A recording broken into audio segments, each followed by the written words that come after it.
comes calling me. But anytime somebody calls and they want to talk about students and students, the difference between at promise and at risk, I'm coming running. So I just, again, want to say thank you, thank you, thank you. Now, I want you to look at this title page, everybody, purposely. The theme is we hold these truths from at risk to of promise. What achievement gap? Now, that picture in the middle, it has a sunset, and purposely.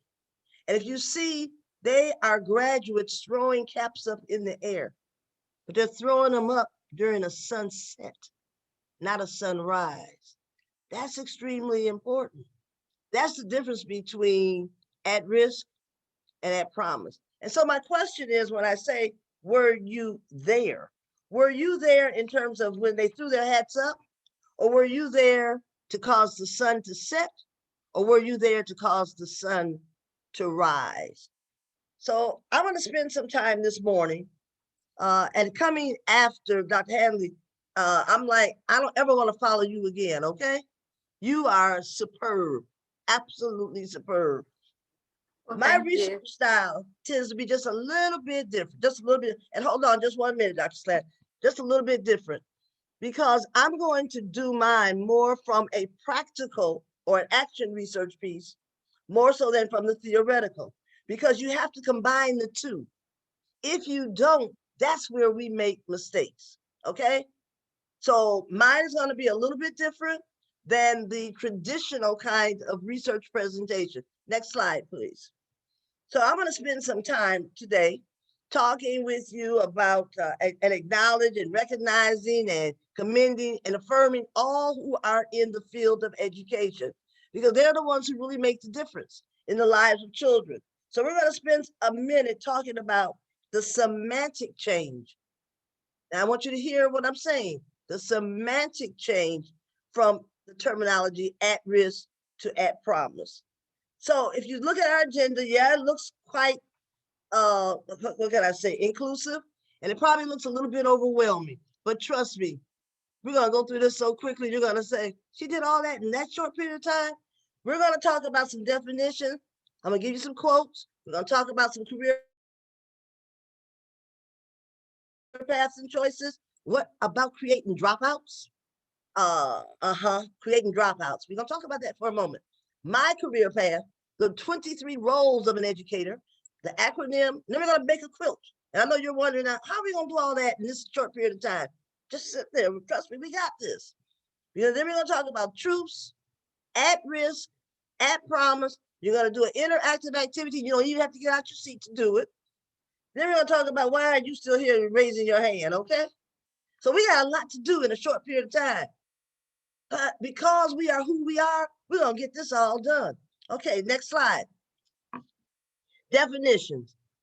If we're talking about at risk is a terminology that has been used throughout time in the United States to what? To describe a student or students who require temporary or ongoing intervention in order to succeed academically. That's what we mean by at risk. That you need to have some kind of intervention, because otherwise you will not achieve successfully. At promise, other hand, same definition. It's the same definition, but it's a semantic change. And it's that semantic change that we hope that will what? Develop and create a mental or an emotional paradigm or mindset change in both the user, that'll be us as educators or even as non-educators, or the person that is being, the phrase is being used upon, the student. There's a big difference between at risk, at promise, and then educator. Now you notice I don't have in here anything about teaching. And purposely, I'm going to say that to the end. Because if in fact you are an educator, be it a trained educator or not, you facilitate learning. That means you want learning to take place. So those are the three definitions. And one thing that I'm a firm believer in, when you attend a workshop, anybody's workshop, we all need to make sure that we're using the same glossary. How many times have you gone to a workshop and they had one definition and you were thinking something totally different. And you didn't realize until the end, I'm at the wrong workshop. So for our next few minutes, I want you to focus on these three definitions: at risk, at promise, and being an educator. Okay? All right, next slide. Now, I'm a firm believer in quotes. And you heard my one that Dr. Slander used about Ralph Waldo Emerson. I believe quotes guide our paths. So the three that I've chosen for today.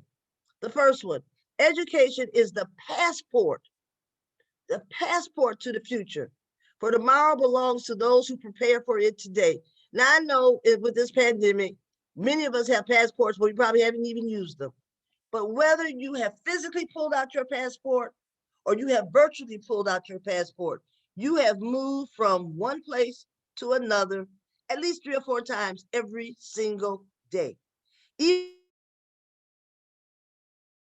if you never did get out your pajamas and your house slippers, okay? You move somewhere. So that's what we're talking about, education. That's your passport. It's going to take you, what? Into the future. Not that you're already there. My second, that one's by Malcolm X. My second quote by Alan Bloom.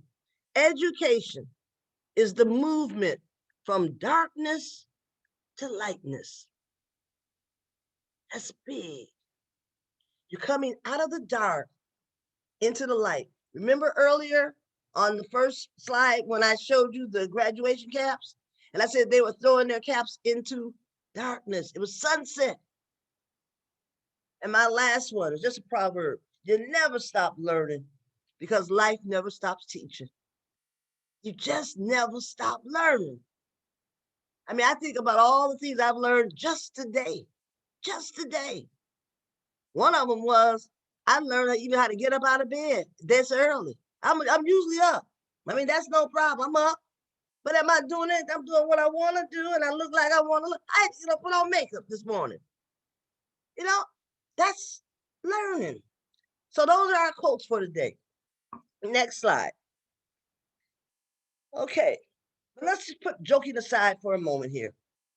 And those who are in education, I do want to praise you. I want to claim you. I want to extol each and every one of you because of your contribution and your involvement in the field of education. To those who are not in the field of education, I'm just going to say, hey, don't hate, celebrate, okay?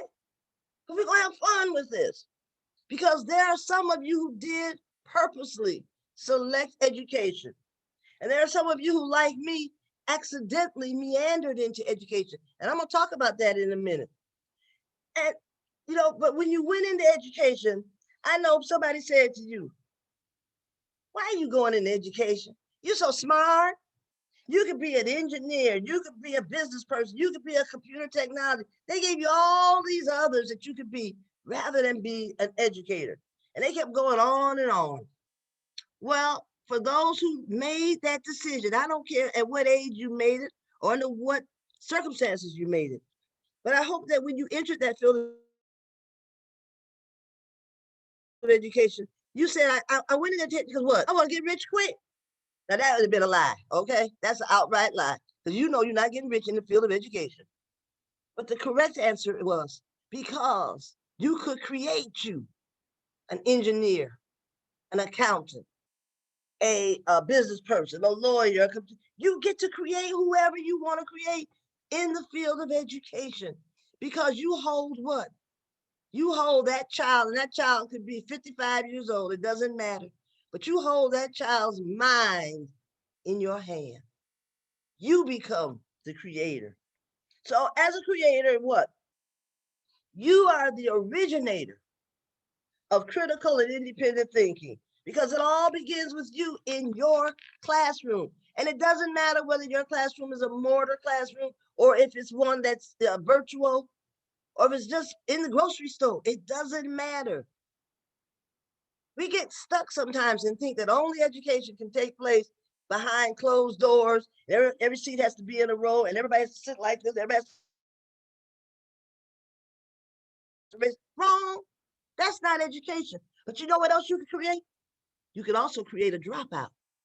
How many dropouts have you created? And you didn't even know That's what you created. Next slide, please.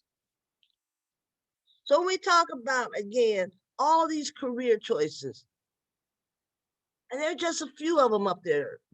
Obviously that's not totally inclusive, but it just lets you know which ones are there. Now I want to talk about my career path and how I got to where I am. Next slide.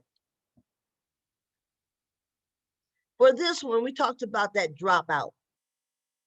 And I want you to keep that in the back of your mind.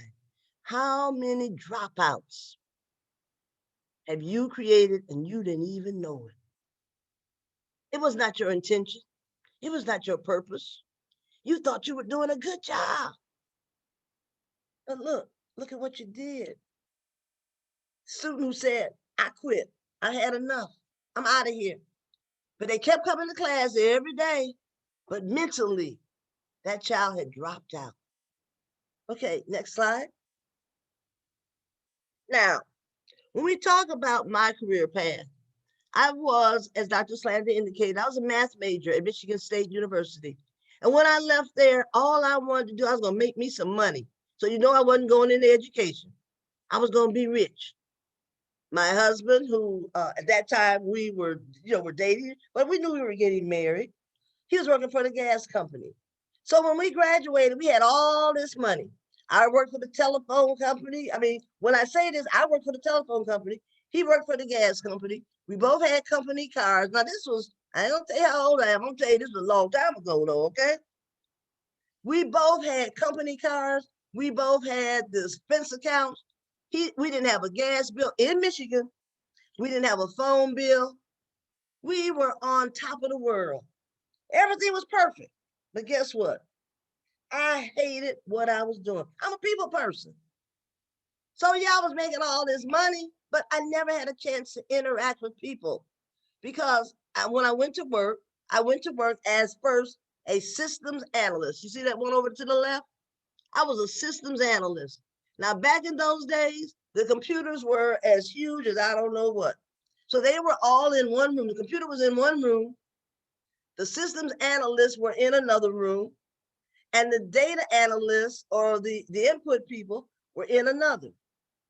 I was a systems analyst, the first Black and female at Michigan. At that time, it was called Michigan Bell. All of my co-workers were white men, older white men. So I didn't have a whole lot of interaction with too many people. So I spent most of my time on the other side of the computer with the data people, because they were all female and they were younger. I interacted with them. So as we were there, after a while, I was coming home and I was just miserable. And so my husband said to me one day, he said, "You're not happy, are you?" And you know how you try to put it off. He's like, "Oh no, I'm fine." He said, "No, you're not. I can tell." I said, "Why?" He said, "I can tell because you're crying almost every day." And I said, "Yeah, I'm unhappy. I really am." He said, "Then why keep going?" And I looked at him like, "Why keep going?" He said, "Yeah, why keep going?" And I thought about it. I said, "Why do I keep going?" So that next day I walked in and I said, "I'm out of here. I quit." They did everything they could to keep me there. Oh, they offered me stocks and, you can have this department and that department. I said, "No, y'all don't understand. I'm out of here." And I quit. I literally packed up my little stuff and walked out. The next day, I went to a small school district right outside of Detroit, Michigan, right outside of Detroit. It's called Highland Park, Michigan. And I walked into the front door, and the first person you saw when you walked in the door was the receptionist. So I walked in and I said, "Do you have any jobs?" And she said, "Well, in what area?" I said, "Ma'am." She said, "Yes, you're hired."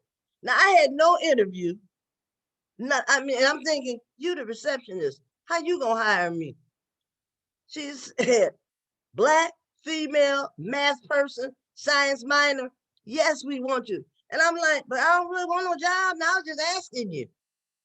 She called upstairs and the assistant superintendent of personnel came downstairs and he said, "Can you start tomorrow?" Start? I wasn't looking for no job. I just want something to do temporarily. She said, "No, no, no, you don't understand. We need you to start." I said, "Well, okay." Now that was during the Christmas holidays. So my first teaching position was in January of 1970, a 6th grade classroom. That's why you see the chalkboard, because that's what we used back in those days. We had no whiteboard and no laptops. We had chalkboard, okay? And that's where I started. Now, I went there not to find a job, remember? I was just trying to find something to do temporarily. That was all I was going to do. Well, when I retired from the University of University of South Florida in 2011, it was 41 years later. So what does that tell me? Either I was a slow learner or I was a no learner, because I wanted something temporary. But I loved education. I loved it. The kids loved me. I mean, we were having a fantastic time. Now, I'm not going to go through my whole, career path, but that's how I got in education. I did not plan to go into it like some people aspire to become an educator. I didn't want to do it. I wanted to make money, and I didn't want anybody's kids, period. That was what I wanted to do. Next slide. So, but I went into it because what? I wanted to make a difference. I didn't know how I was going to make a difference. I never even thought about that before. But I knew that what I had been trained to do, I can still do. Everybody knows who knows me knows I love numbers. I can come up with some numbers in a minute on you. That's not me. It is me, but I shouldn't say that's not me, because it is. But it's when you begin to look at, as an educator, 23 roles. And we think that as an educator, all you do is go into a classroom and, you do what you got to do. No. And I'm going to purposely now, I know you can read. You better be able to read. Let me put it like that, okay?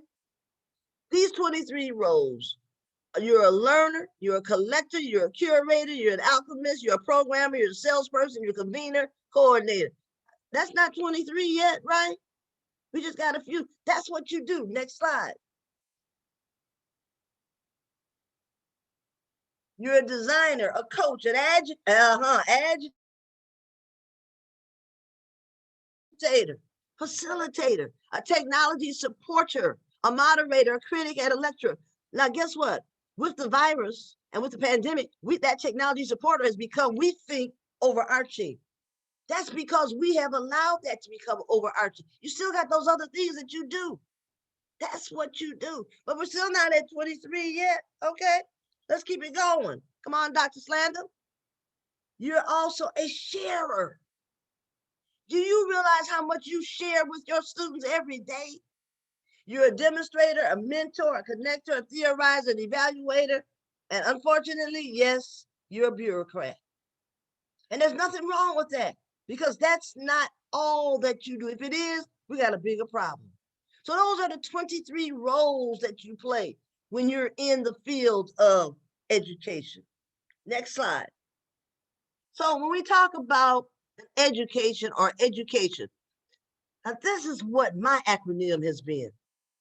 E, educate, E, everyone, D, determines, U, the unyielding, C, caution, that what? A, automatically, I, or T turns I, insanity, into what? Opportunity, in, that is never ending. That's my acronym for education. I'm going to say it again. Everyone, go back one more, please. Everyone determines the unyielding caution that automatically, you don't have to do anything about it. It's not bad. It just happens. That automatically turns what? Insanity. I mean, you got to be insane. You're out of here, right? This world will make you insane unless you decide that's not where you want to be. That automatically turns insanity into opportunity. That's what? Never ending. That's what you do in the field of education. Next slide. Now we're going to go from that to, and I told you we're going to do some quilt making up in here, right? So I want you to just sit back and relax for a moment. And I want you to picture a quilt. Yep. You know, I don't know what part of the country everybody's in, but if you're in that cold part of the country, which right now could be Texas, you wish you had a quilt.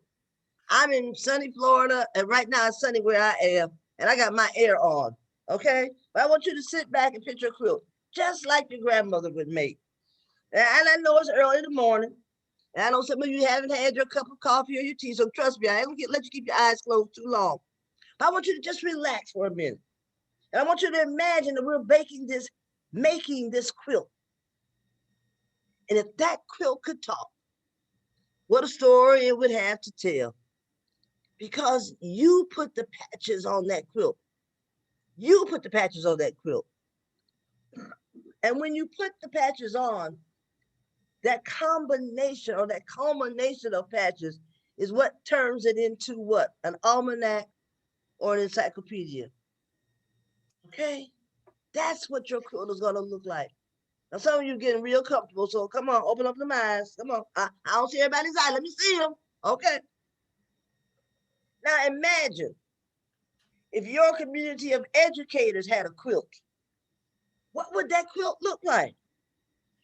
What kind of patch would you bring to the table? Or would you just sit there, continue to hold on to your little old raggedy patch because you think your patch is that important? You got to think about that. You could bring your patch to the table, though, and it'd be a table where a spirit of social justice would claim each and every one of your students, whether it's virtual or face-to-face, in the grocery store, at the bank. Everybody you come in contact with becomes your student. The spirit of social justice will claim each student. It's also going to be a table where the newness of equality, we haven't even talked about racial or gender equality. That's not, right now, that's not the purpose of today's conversation, but a newness of equality that would embrace each student. You would also have a table where dedication to high ideals is the expectation. You expect nothing but greatness. And you're going to cook your meal slowly.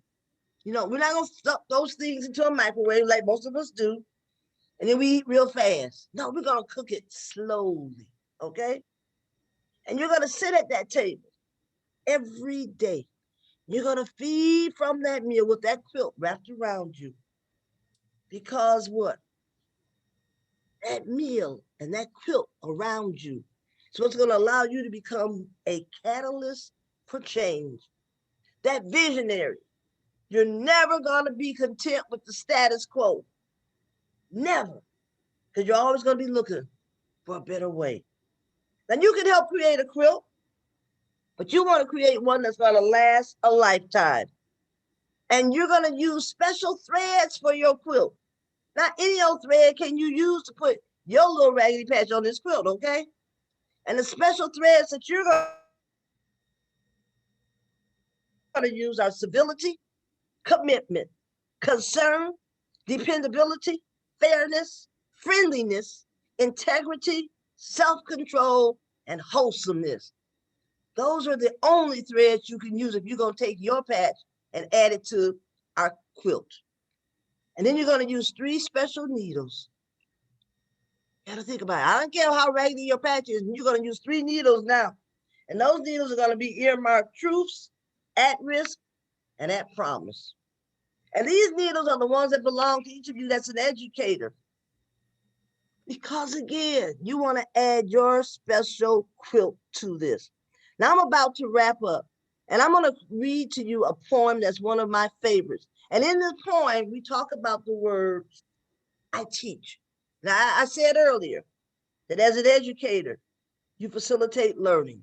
But in this particular case, I want you to hear the poem, I teach. I teach because I do not want the world to experience another Holocaust or another World War or another Hitler or Stalin or Mao. I teach because I do not want today to be better than tomorrow, but the other way around. I teach because I believe that our time on this planet is very short, And we need to make the most of every day and every hour. I teach because the opposite of knowledge is ignorance. And ignorance is a disease that few civilizations have been able to survive. I teach because there once was a wise man, Winston Churchill, who said, the empires of the future are the empires of the mind.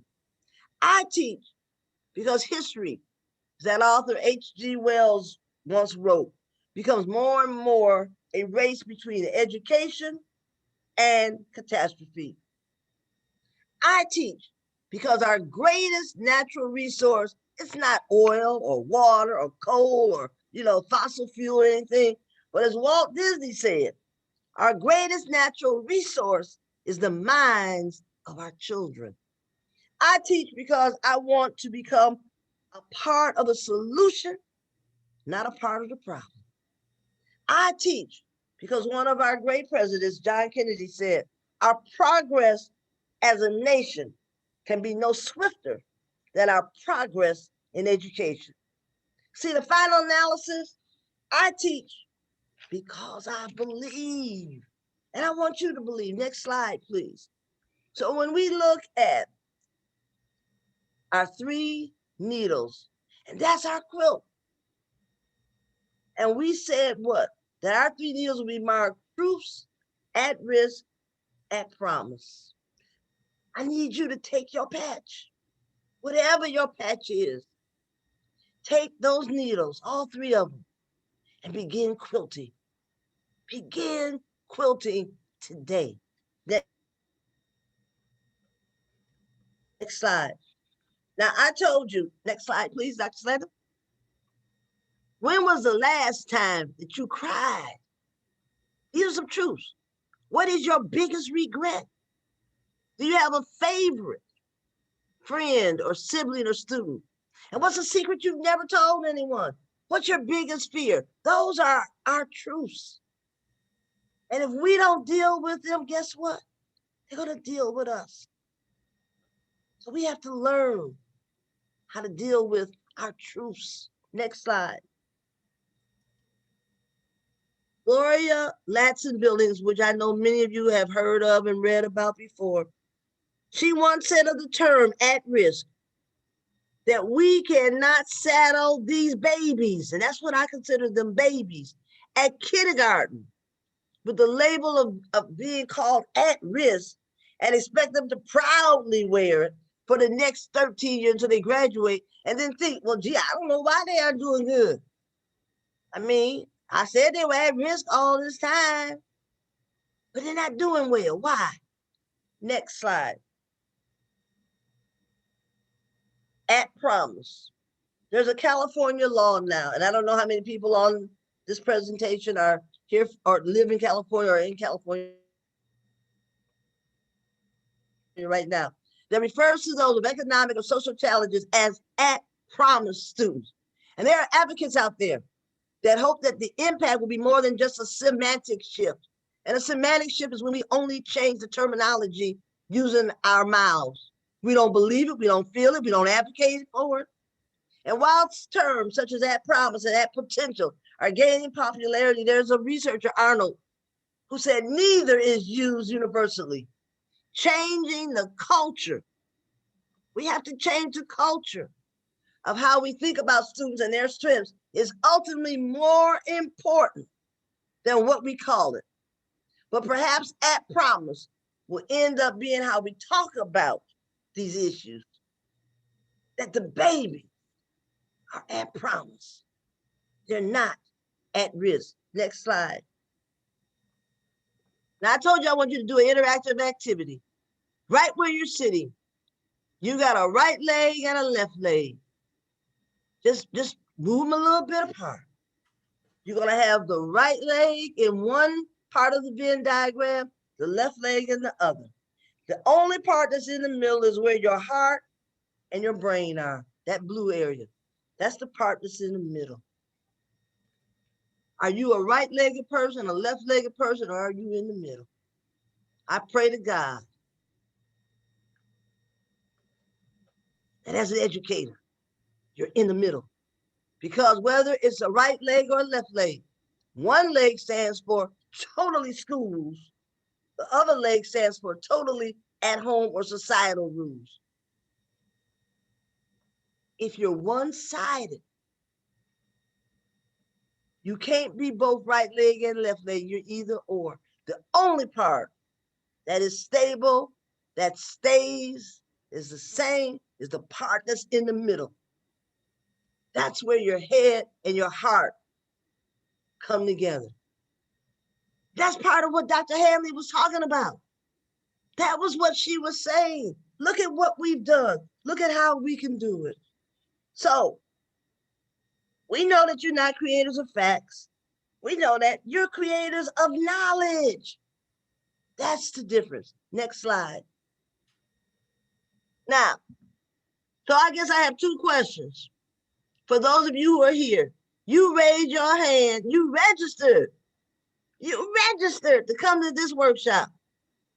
So even after hearing this presentation, I guess my question is, you still here?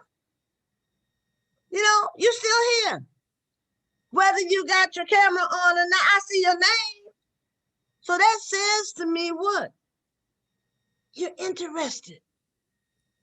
Next slide. So if you still here, you see that little crazy person, that's you. Yep, that's you. You here. Here I am. You raising your hands. You're doing it all because you care. That's why you're here. You're not a right-legged or a left-legged. You're not at risk or at problem. You are here, right here in the middle. And you really do believe in being at promise.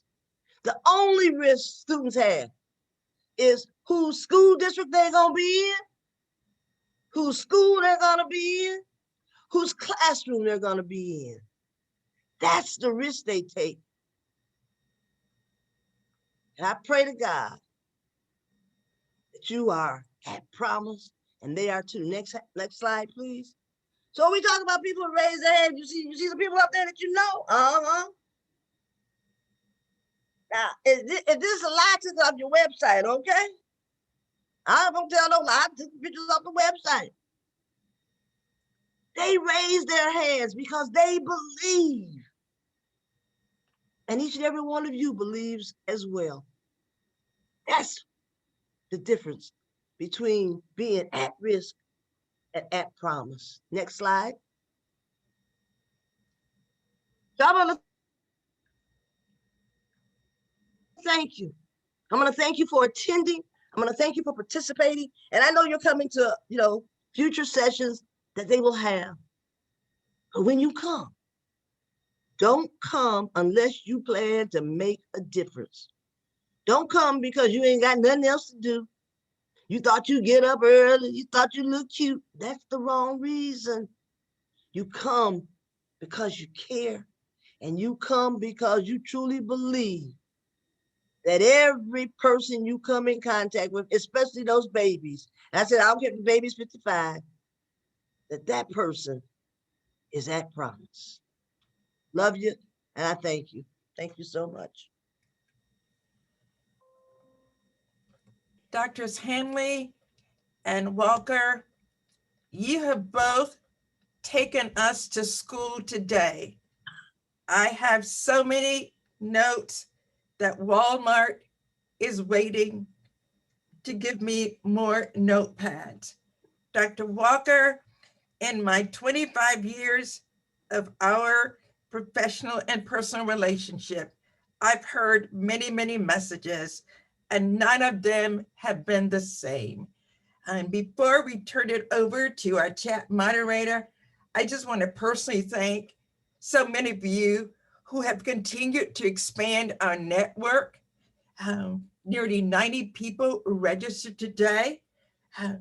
I want to thank all of our colleagues from the surrounding area, including our family here at UCF, our Head Start family, our charter family, our school family, our sorority family, my own spiritual leader, our representatives from ASCD, our representative, Dr. Johnny Cruz Craig, who started so much of this work from TTAC, our Florida TAG, and from our colleagues from the states of Georgia, DC, Virginia, and Maryland.